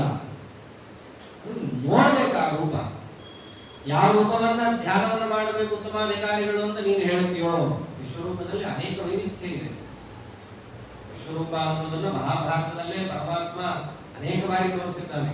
ಎಲ್ಲರಿಗೂ ಒಂದೇ ರೀತಿ ತೋರಿಸಿಲ್ಲ. ಮತ್ತೆ ಆ ಉದ್ಯೋಗ ಪರ್ವದಲ್ಲಿ ಅಲ್ಲೂ ಒಂದ್ಸತಿ ವಿಶ್ವರೂಪ ತೋರಿಸಿದ್ದಾನೆ. ಅಲ್ಲಿನ ತೋರಿಸಿದ ವಿಶ್ವರೂಪ ಬೇರೆ, ಇಲ್ಲಿ ಯುದ್ಧ ರಣರಂಗದ ಮಧ್ಯದಲ್ಲಿ ಒಂದು ವಿಶ್ವರೂಪ, ಭಾಗವತದಲ್ಲಿ ಇನ್ನೊಂದು ಕಡೆ ಹೇಳ್ತಾರೆ ಮತ್ತೊಬ್ಬರಿಗೆ ವಿಶ್ವರೂಪ ತೋರಿಸ್ದ ಅಂತ ಹೇಳಿ. ಆದ್ದರಿಂದ ವಿಶ್ವರೂಪ ನಾನಾ ವಿಧ. ನನಗೆ ಯೋಗ್ಯವಾದ ರೀತಿಯಲ್ಲಿ ಆ ವಿಶ್ವರೂಪವನ್ನ ನೀನು ನನಗೆ ತೋರಿಸಬೇಕು ಅಂತ ಇವನು ಕೇಳಿದಾಗ ಇವನು ಅಂತ ಭಕ್ತವತ್ಸಲ ಅವನ ಪತ್ರಾಕ್ಷಾತ್ ಸ್ತೋತ್ರ ಮಾಡಿದ್ದಾನೆ. ಅದಕ್ಕೋಸ್ಕರವಾಗಿ ಹೌದಾ ಪಾರ್ಥ ನೋಡ್ಬೇಕಾ, ನೋಡು ಅಂತ ಹೇಳಿ ಮೊದಲು ಆ ರೂಪದ ಬಗ್ಗೆ ಸಣ್ಣ ವಿಶ್ಲೇಷಣೆ ಕೊಡ್ತಾರೆ. ಪಶ್ಯಮೇ ಪಾರ್ಥ ರೂಪಾಣಿ ಶತಶೋತ ಸಹಸ್ರಶಃ ನಾನಾ ವಿಧಾನಿ ದಿವ್ಯಾನಿ ನಾನಾ ವರ್ಣಾಕೃತೀನಿ ಚ. ಪಾರ್ಥ,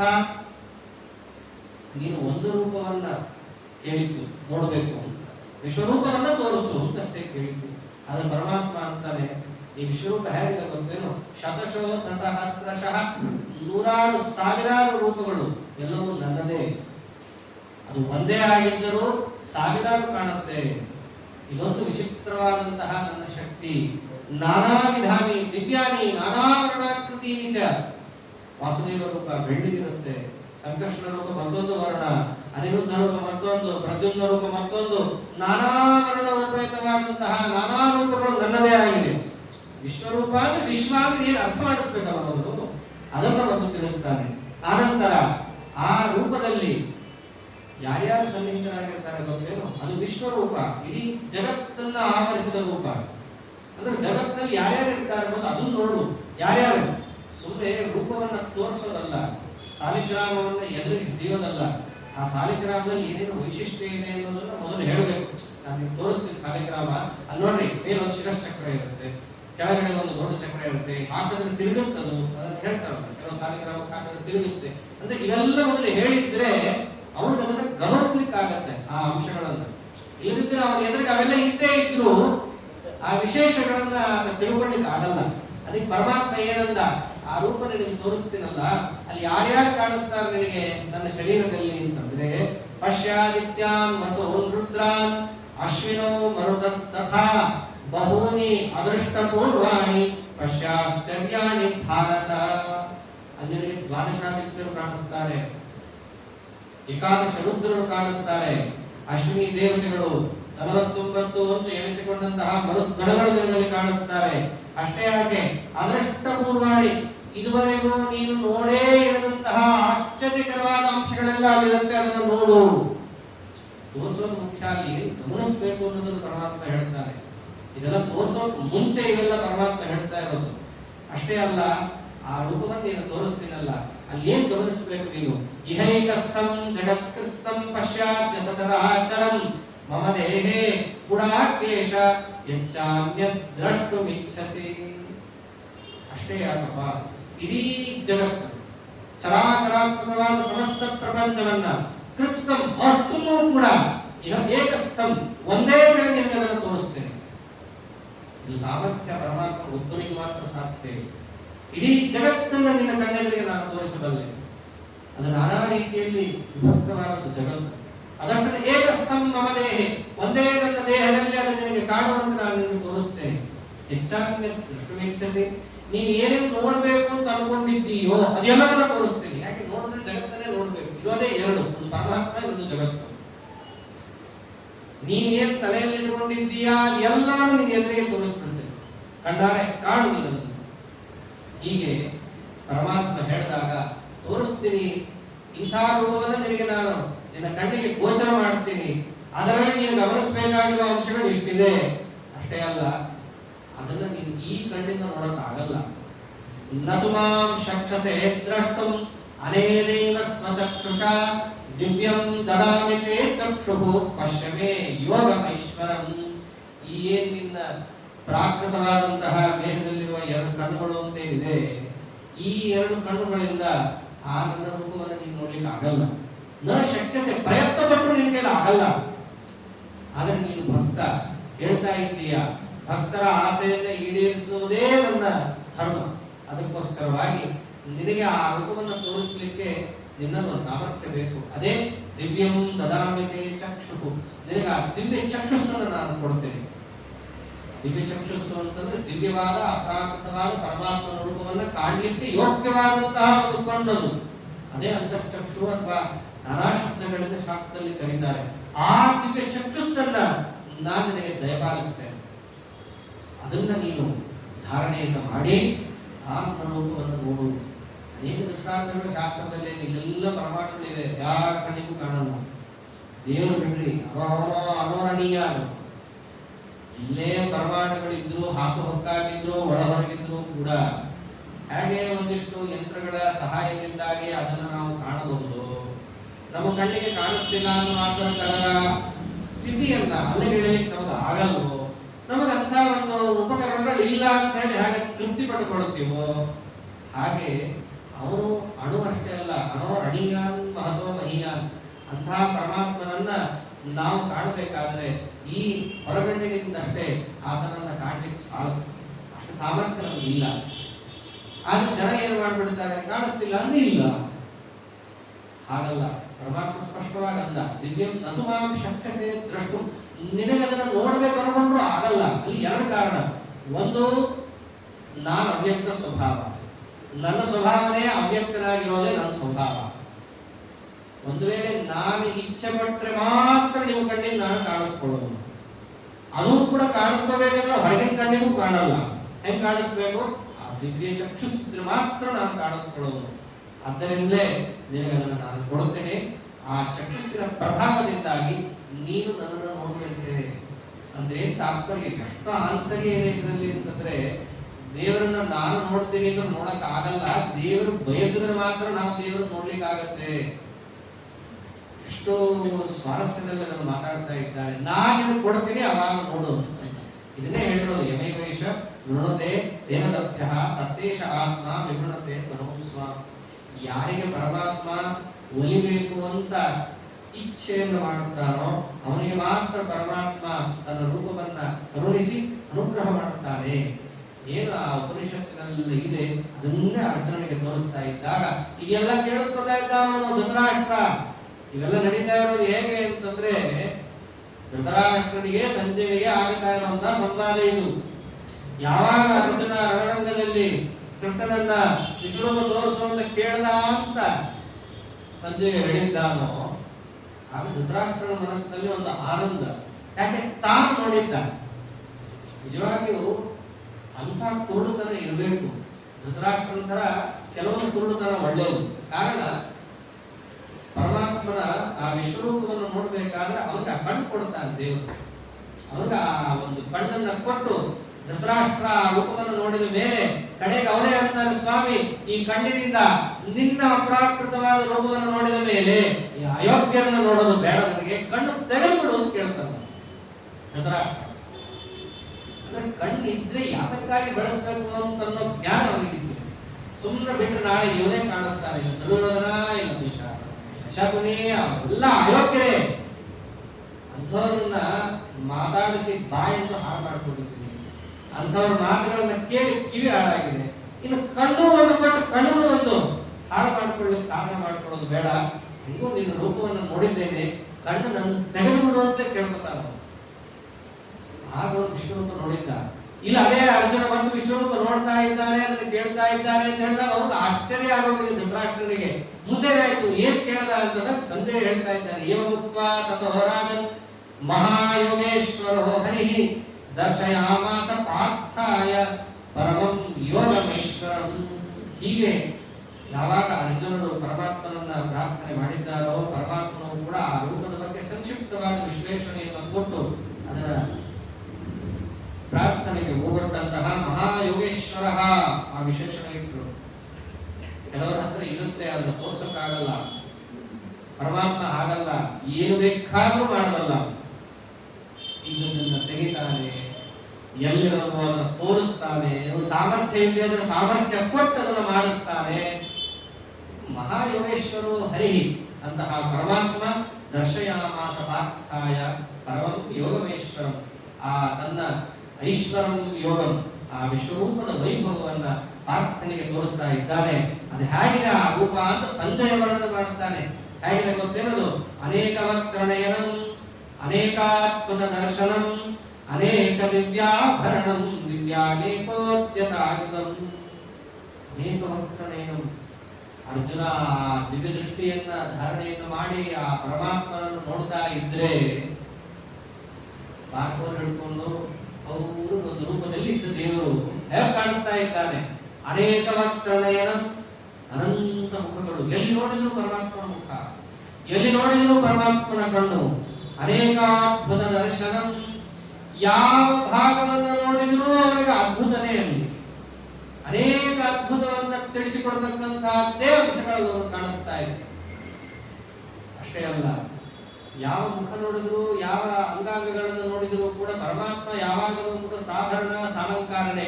ಆದ್ರೆ ಪರಮಾತ್ಮ ಅಲಂಕಾರ ಕೊಂಡಿದ್ದಾನೆ, ಆದ್ರೆ ಹೊರಗಿನ ಅಲಂಕಾರದಂತಿಲ್ಲದು. ಹೇಗಿದೆ? ಅನೇಕ ದಿವ್ಯಾಭರಣಂ. ದಿವ್ಯ ದಿವ್ಯ ಅನ್ನೋ ಶಬ್ದವನ್ನು ಯಾಕೆ ಬಳಸ್ತಾರೆ ಅಂತಂದ್ರೆ ಅದು ಈ ಲೋಕಕ್ಕೆ ಸಂಬಂಧಪಟ್ಟದ್ದಲ್ಲ. ಈ ಲೋಕಕ್ಕೆ ಸಂಬಂಧಪಟ್ಟರೆ ಇಂಡಿಯೇ ಕೊಟ್ಬಿಟ್ಟಿರುತ್ತೆ. ಪರಮಾತ್ಮನದ್ದು ವಿಚಿತ್ರವಾದದ್ದು. ಎಲ್ಲಿ ನಾವು ಈ ಲೋಕಕ್ಕೆ ಸಂಬಂಧಪಟ್ಟಿದ್ದಲ್ಲ ಅಂತ ಹೇಳಬೇಕು, ಅಲ್ಲೆಲ್ಲ ಏನ್ ಶಬ್ದ ಬಳಸಬೇಕು? ಅನೇಕ ದಿವ್ಯಾಭರಣ, ಅನೇಕ ದಿವ್ಯವಾದ ಆಭರಣ. ಅಷ್ಟೇ ಅಲ್ಲ, ಪರಮಾತ್ಮ ಎಂದೂ ಆಯುಧ ಬಿಟ್ಟೇ ಇಲ್ಲ. ಇದನ್ನ ತೋರಿಸಿದ್ದ ಭೀಷ್ಮಾಚಾರ್ಯರ ಪ್ರಕರಣದಲ್ಲಿ. ಇಲ್ಲಿ ಅರ್ಜುನ ನೋಡ್ತಾ ಇದ್ದಾನೆ ಹೇಗಿಲ್ಲ ಅಂತ. ದಿವ್ಯಾನೇಕೋದ್ಯತ ಆಯುಧಂ, ಯಾವ ಆಯುಧವನ್ನು ಬಗ್ಗಿಸಿ ಇಟ್ಕೊಂಡಿಲ್ಲ ಪರಮಾತ್ಮ, ಎತ್ತಿಟ್ಕೊಂಡಿದ್ದಾನೆ. ಯಾಕೆ ನಾವು ಬಗ್ಗಿಸಿ ಇಟ್ಟಿಡು, ಬಗ್ಗಿಸೋದಾದ್ರೆ ಹಿಡ್ಕೊಳ್ಬೇಕು. ಯಾಕದನ್ನ ಯಾವಾಗಲೂ ಎತ್ತಿ ಪರಮಾತ್ಮ ಆಯುಧವನ್ನ ಹಿಡ್ಕೊಂಡಿದ್ದಾನೆ. ಅದು ಎಂಥ ಆಯುಧ? ಇಲ್ಲಿ ನೋಡುವಂಥ ಗಾಂಡೀವನೋ ಅಂಥದ್ದೋ ಮತ್ತೊಂದೋ ಅಲ್ಲದು. ಅದೇನದು? ದಿವ್ಯ ನೇಕೋದ್ಯತ ಆಯುಧ. ಎಲ್ಲ ಅಪ್ರಾಕೃತವಾದಂತಹ ಪರಮಾತ್ಮನ ಆಯುಧ ವಿಶೇಷ. ಅಷ್ಟೇ ಅಲ್ಲ, ದಿವ್ಯ ಮಾಲ್ಯಾಂಬರಧರಂ ದಿವ್ಯ ಗಂಧಾನುಲೇಪನಂ. ಪರಮಾತ್ಮ ಅಂತಂದ್ರೆ ಅಲಂಕಾರ ಪ್ರಿಯೋ ವಿಷ್ಣು. ಅವನು ಯಾವ ರೂಪ ತಗೊಂಡ್ರು ಅವನ ಅಲಂಕಾರ ಬಿಟ್ಟಿಲ್ಲ. ಇಲ್ಲಿ ಎಂಥ ಅಲಂಕಾರ? ದಿವ್ಯ ಮಾಲ್ಯಾಂಬರಧರ, ದಿವ್ಯ ಮಾಲ ಅಂಬರ, ಶೇಖರ ಪೀತಾಂಬರಧಾರಿ. ವರಮಾಲ ವೈಜಯಂತಿಯಿಂದ ಪರಮಾತ್ಮ ಶೋಭಿತನಾದಂಥವನು. ದಿವ್ಯ ಗಂಧಾನುಲೇಪನಂ. ಇವೆಲ್ಲ ಯಾಕೆ ಹೇಳ್ತಾ ಇದ್ದಾರೆ? ಅದೊಂದು ವಿಶೇಷ. ಪರಮಾತ್ಮ ಒಂದು ಶರೀರವನ್ನು ತೋರಿಸ್ತಾ, ಎಷ್ಟೇ ಆದರೂ ಕೂಡ ವಿಶ್ವರೂಪ ಅಂದ್ರೆ ಅದೊಂದು ದೇಹ. ಹಾಗೆ ಮನುಷ್ಯನ ದೇಹನೋ ಹಂಗೆ ಪರಮಾತ್ಮನದು ಒಂದು ದೇಹ, ನನ್ನೊಂದು ಚಿಕ್ಕ ಪುಟ್ಟ 3-4-5 ಅಡಿ, ಅವನಿಗೆ ದೊಡ್ಡದು. ಹೀಗಲ್ಲ, ನಮ್ಮ ದೇಹಕ್ಕೆ ಹಂಗೆ ಒಂದು ಪ್ರಾಕೃತವಾದಂತಹ ದುರ್ಗಂಧ ದುರ್ವಾಸನೆ ಇತ್ಯಾದಿಗಳು ಬರುತ್ತೋ, ಪರಮಾತ್ಮನ ದೇಹ ಹಾಗಲ್ಲ. ನಾವು ಯಾವ ರೀತಿಯಾದಂತಹ ವಸ್ತ್ರಾದಿಗಳನ್ನು ಧಾರಣೆ ಮಾಡ್ತೀವೋ ಆ ದೇಹಕ್ಕೆ ಆ ರೀತಿಯಾದದ್ದಲ್ಲ. ಪರಮಾತ್ಮನದ್ದು ಈ ರೀತಿಯಾದದ್ದಲ್ಲ. ಇಷ್ಟೇ. ನಾವು ಏನೇನು ಶಬ್ದಗಳನ್ನು ಆಡ್ತೇವೋ ಅದೆಲ್ಲ ಪರಿಚಯಕ್ಕೋಸ್ಕರ. ಆದ್ರೆ ವಾಸ್ತವದಲ್ಲಿ ಅದೇ ಅರ್ಥವನ್ನು ಪರಮಾತ್ಮನಿಗೆ ಹೇಳಲಿಕ್ಕೆ ಬರಲ್ಲ. ಅದಕ್ಕೆ ಏನೇನು ಶಬ್ದ? ದಿವ್ಯ ಮಾಲ್ಯಾಂಬರಧರಂ, ದಿವ್ಯ ಮಾಲಾಂಬರಧರಂ, ದಿವ್ಯ ಗಂಧಾನುಲೇಪನಂ, ಎಲ್ಲ ದಿವ್ಯ ದಿವ್ಯ ದಿವ್ಯ ಅಂತ ಹೇಳ್ತಾ ಇದ್ದಾರೆ. ಎಷ್ಟು ಹೇಳೋದು? ಸರ್ವಾಶ್ಚರ್ಯಮಯಂ ದೇವಂ ಅನಂತಂ ವಿಶ್ವತೋಮುಖಂ. ಎಷ್ಟಂತ ಹೇಳ್ತಾ ಹೋಗೋದ್ರಿ? ಒಂದೇ ಶಬ್ದ ಹೇಳಿದ್ರು, ಸರ್ವಾಶ್ಚರ್ಯಮಯಂ. ಏನೇನಿದ್ರೂ ಎಲ್ಲ ಆಶ್ಚರ್ಯಮಯನೇ. ಅಂತಹ ಪರಮಾತ್ಮ ದೇವಂ ಎಷ್ಟು ಕೆಲಸಗಳನ್ನು ಮಾಡ್ತಾ ಇದ್ದಾನೆ ಅಂತಂದ್ರೆ ಅದೆಲ್ಲ ನೋಡ್ತಾ ಇದ್ದಾನೆ. ದೇವ ಅಂದ್ರೆ ಏನು? ಕ್ರೀಡಾದಿ ಗುಣವಿಶಿಷ್ಟ ಅಂತ ಅರ್ಥ. ಎಷ್ಟು ಕೆಲಸ ಮಾಡ್ತಾ ಇದ್ದಾನೆ ಅನ್ನೋದನ್ನು ನೋಡ್ತಾ ಇದ್ದಾನೆ. ಕೆಲಸವೂ ಆಶ್ಚರ್ಯವಾಗಿ ಅವನಿಗೆ ಕಾಣಿಸ್ತಾ ಇದೆ. ಹೀಗೆ ಅನಂತಂ ವಿಶ್ವತೋಮುಖಂ, ಎಲ್ಲ ಕಡೆ ಪರಮಾತ್ಮನ ಮುಖವೇ ಕಾಣಿಸ್ತಾ ಇದೆ. ಇವೆಲ್ಲ ನಾವು ಕನಕದಾಸರ ಕಥೆಯನ್ನು ಕೇಳ್ತೀವಿ. ವ್ಯಾಸರಾಜರು ಕನಕದಾಸರ ವೈಭವವನ್ನ, ಮಹತ್ವವನ್ನು ಜಗತ್ತಿಗೆ ತಿಳಿಸೋಕ್ಕೋಸ್ಕರವಾಗಿ ಏಕಾದಶಿ ಬಾಳೆ ಹಾಕೊಂಡು ಏನ್ ಹೇಳ್ತಾರೆ, ದೇವರು ಏಕಾಂತದಲ್ಲಿ ಹೋಗಿ ತಿಂದ್ರಿ, ಯಾರು ಎಲ್ಲಿ ಇಲ್ಲೋ ಏಕಾಂತದಲ್ಲಿ ಹೋಗಿ ತಿಂದ್ರಿ ಅಂತ. ಕನಕದಾಸರು ತಿನ್ನೋದೇ ಇಲ್ಲ. ಯಾಕೆ? ಯಾವ ಏಕಾಂತ? ಒಬ್ಬ ನೋಡ್ತಾನೆ ಇದ್ದಾನಲ್ಲ. ಯಾರು ನೋಡ್ತಾ ಇದ್ದಾನೆ? ಅನಂತಂ ವಿಶ್ವತೋಮುಖಂ, ಎಲ್ಲೋದ್ರೂ ಅವ್ರ ಮುಖ ಇದೆ, ಅವ್ರ ಕಣ್ಣಿದೆ. ಅವನಿಲ್ಲಿರೋ ಜಾಗ ಎಲ್ಲಿದೆ? ಆದ್ದರಿಂದ ವ್ಯಾಸರಾಜರೇ ನಾವು ತಿನ್ನಕ್ಕಾಗಲ್ಲ ಅಂದ್ರೆ ವ್ಯಾಸರಾಜ ಕೊಟ್ಟಿದ್ದು ತಿಂಡಿ ಅಂತಲ್ಲ, ಜಗತ್ತಲ್ಲೂ ಅವ್ರ ಮಹತ್ವ ಏನು, ನಿಮ್ಮ ಅನುಸಂಧಾನ ಅಂದ್ರೆ ಏನು ಸ್ವಾಮಿ ಕೊಟ್ಟಿದ್ದಾರಪ್ಪ, ಹೆಂಗಿಲ್ಲ ಅನ್ನೋದು. ಅದಕ್ಕೆ ಇದನ್ನು ತಿನ್ಬೇಕಂತ. ಆದ್ರೆ ಯಾರ ಮೇಲೆ ಹಾಕೋದು? ಅವ್ರ ಮೇಲೆ ಹಾಕಿ ಹೇಳಿದ್ದಾರೆ, ದೊಡ್ಡವ್ರ ಮಾತು ಬೀರ್ಬಾರ್ದು ಅಂತ ಹೇಳಿ ಹೋಗಿ ಕೃಷ್ಣಾಯ ಮಹ ಅಂತ ಹೇಳಿ ತಗೊಂಡು ಆದ್ರೆ ಇವರು ಹಾಗಲ್ಲ. ಪರೀಕ್ಷಾ ಮಾಡ್ತಿದ್ದಾರೆ ಜಗತ್ತು ಅಥವಾ ವ್ಯಾಸರಾಜರು ಅಂತ ಹೇಳಿ ತಮ್ಮ ಜ್ಞಾನ ಪ್ರಭಾ ಎಷ್ಟಿದೆ ಅನ್ನೋದನ್ನು ತೋರಿಸೋದು ಅವರು ಅನಂತ ವಿಶ್ವತೋಮುಖ.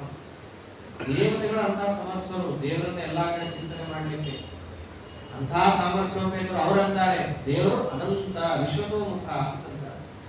ಆ ವಿಶ್ವರೂಪ ತೋರಿಸ್ತಾ ಇದ್ರೆ ಅವರ ಅಂಕಿಂತ ಕಣ್ಣನ್ನು ನೋಡಿದ್ರೆ ಕಣ್ಣಿಗೆ ಹೋಗ್ಬಿಡ್ತಾ ಇತ್ತು. ಕಾರಣ ಕಣ್ಣಿಗೆ ಹೆಚ್ಚು ಪ್ರಕಾಶವನ್ನು ತಡ್ಕೊಳಕ್ಕಾಗಲ್ಲ. ಇಲ್ಲಿ ಪರಮಾತ್ಮ ಎಷ್ಟು ಪ್ರಕಾಶವನ್ನು ತೋರಿಸ್ತಾ ಇದ್ದಾನೆ. ದೃಷ್ಟಾಂತ ಕೊಡೋದಾದರೆ ಅಂತಾನೆ ಸಂಜಯ ಅಂತಾನೆ, ಒಂದು ವೇಳೆ ನಿನಗೆ ದೃಷ್ಟಾಂತ ಕೊಡೋದಾದರೆ ಇದಕ್ಕಿಂತಲೂ ಹೆಚ್ಚಿದೆ, ಒಂದು ದೃಷ್ಟಾಂತ ಕೊಡೋದಾದರೆ ಎಷ್ಟು ಪ್ರಕಾಶವನ್ನ ಪರಮಾತ್ಮ ತೋರಿಸ್ತಿದ್ದ. ದಿವಿಸೂರ್ಯ ಸಹಸ್ರಸ್ಯ ಭವೇದ್ಯುಗಪದುತ್ಥಿತ ಯದಿ ಭಾಸದೃಶಿ ಸಾಸ್ಯ ಭಾಸಸ್ತಸ್ಯ ಮಹಾತ್ಮನಃ. ಒಂದು ಸೂರ್ಯನನ್ನೇ ಕಣ್ಣಾರೆ ನೋಡ್ಲಿಕ್ಕಾಗಲ್ಲ. ಅಂಥದ್ದು ಅನಂತ ಸೂರ್ಯ ಒಂದೇ ಕಾಲಕ್ಕೆ ಉದಯಿಸಿದರೆ ಎಷ್ಟು ಪ್ರಕಾಶವೋ ಅಷ್ಟು ಪ್ರಕಾಶ ಅಂತ ದೃಷ್ಟಾಂತ ಕೇಳಬಹುದಷ್ಟೇ, ಇನ್ನ ಹೆಚ್ಚಿದೆ ತೋರ್ಸಕ್ಕೆ ಕೇಳಬಹುದು ಪರಿಚಯಕ್ಕೆ ಅಂತ. ಎಷ್ಟು ಪ್ರಕಾಶವನ್ನು ಪರಮಾತ್ಮ ತೋರಿಸ್ತಾ ಇದ್ದಾನೆ. ಅದಕ್ಕೆ ದಿವ್ಯ ಚಕ್ರಿಸ್ಕೊಂಡ ಇದು ಕಣ್ಣೆ ಹೊರಟೋಗುತ್ತೆ. ಮತ್ತೆ ಇಲ್ಲೆಲ್ಲ ಅನೇಕ ಸ್ವಾರಸ್ಯ ಇದೆ. ಭಕ್ತರ ಸಾಮರ್ಥ್ಯಕ್ಕೆ ಅನುಗುಣವಾಗಿ ಪರಮಾತ್ಮನ ಪ್ರಭೆಯ ಅನುಸಂಧಾನ ಅನ್ನೋದು ಬರುತ್ತೆ. ಭಕ್ತರ ನಿರ್ಣಯದಲ್ಲಿ ಆಚಾರ್ಯರು ಹೇಳ್ತಾರೆ, ಶ್ಯಾಮಾವದಾತೆ ಜಗದೇಕ ಸಾರೆ ಅನಂತ ಚಂದ್ರಾಧಿಕ ಕಾಂತಿ ಕಾಂತೆ. ವಿದೇಹ ರಾಜ್ಯಕ್ಕೆ ರಾಮಚಂದ್ರ ದೇವರು ಪ್ರವೇಶ ಮಾಡಿದಾಗ ಅನಂತ ಚಂದ್ರ ಪ್ರಕಾಶಮಾನ ಎಂಬುವಂತೆ ಬ್ರಹ್ಮಾದಿ ದೇವತೆಗಳು ಅವರನ್ನು ಕಂಡು ಅಂತ ಹೇಳ್ತಾರೆ. ಅಂದ್ರೆ ಬ್ರಹ್ಮದೇವರು ಪರಮಾತ್ಮನಲ್ಲಿ ಆ ಚಂದ್ರ ಪ್ರಭೆಯ ಕಾಂತಿಯನ್ನು ಚಂದ್ರ ಅಂದ್ರೆ ಈ ಚಂದ್ರ ಅಲ್ಲ, ಆ ಚಂದ್ರ ಬೇರೆ. ಆ ಕಾಂತಿಯಂತೆ ಉಪಾಸನೆ ಮಾಡೋ ಸಾಮರ್ಥ್ಯ ಬೇರೆ.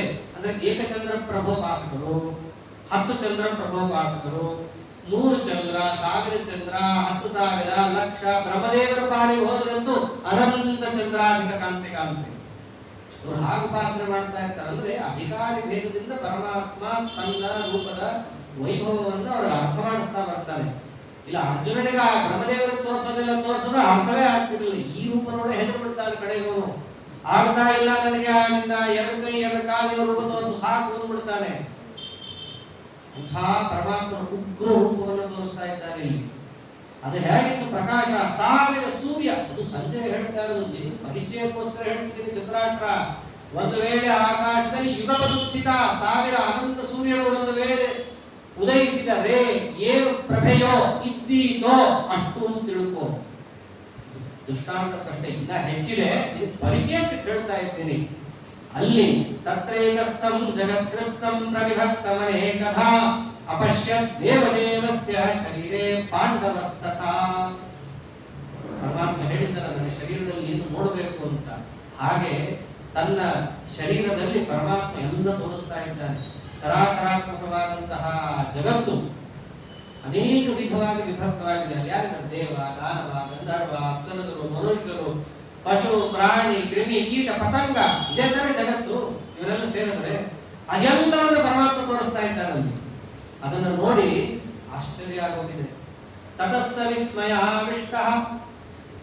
ಮೊದಲ ಆ ರೂಪವನ್ನು ನೋಡಿ ಅವನಿಗಾದಂತೂ ಆಶ್ಚರ್ಯ. ಆಮೇಲೆ ಕಣ್ಣಷ್ಟೇ ದಿವ್ಯ ಇತ್ತು, ರೋಮಕೂಪಗಳೆಲ್ಲ ಅದೇ ತಾನೆ. ದೃಷ್ಟ ರೋಮಾಹ ಎಲ್ಲ ರೋಮಾಂಚನ ಆಗುವುದು. ಧನಂಜಯ ದೇವರನ್ನು ಅವನು ನೋಡಿ ಅವಾಗ ಬೇರೇನು ಮಾಡಕ್ಕಾಗ್ಲಿಲ್ಲ. ಆ ರೂಪವನ್ನ ಕಣ್ಣಾರೆ ಕಂಡ ಮೇಲೆ ಇನ್ನೇನು ಮಾಡ್ಲಿಕ್ಕೆ ಸಾಧ್ಯ? ಪ್ರಣಮ್ಯ ಶಿರಸಾ ದೇವಂ ಕೃತಾಂಜಲಿರ ಭಾಷತ, ಸಾಷ್ಟಾಂಗ ನಮಸ್ಕಾರ ಮಾಡ್ದ. ಭಕ್ತಿಯಿಂದ ಪರಿಷ್ಕೃತವಾದ ಮನಸ್ಸಾಗಿತ್ತು. ಎದ್ದು ಕೈ ಮುಗಿದು ಆ ಪರಮಾತ್ಮನನ್ನ ಸ್ತೋತ್ರ ಮಾಡ್ತಾ ಇದ್ದಾನೆ. ಅವನು ಇದನ್ನು ಮಾತಾಡ್ತಾ ಇದ್ದಾನೆ. ಅರ್ಜುನ ಏನ್ ಮಾತಾಡ್ದ ಅಂತ ಧೃತರಾಷ್ಟ್ರ ಕೇಳಿದಾಗ ಅರ್ಜುನ ಏನ್ ಮಾತಾಡಿದ್ರು ಅನ್ನೋದನ್ನ, ಪರಮಾತ್ಮನ ಸ್ತೋತ್ರವನ್ನು ಹೇಗೆ ಮಾಡ್ತಾರೆ ಅನ್ನೋದನ್ನ ಯಾವ ರೀತಿಯಾಗಿ ಸಂಜಯರು ತಿಳಿಸಿದ್ದಾರೆ ಇತ್ಯಾದಿ ಭಾಗವನ್ನ ನಾಳೆ ತಿಳಿಸೋಣ ಅಂತ ಹೇಳ್ತಾ ಶ್ರೀಕೃಷ್ಣ ಹರೇ ನಮಃ.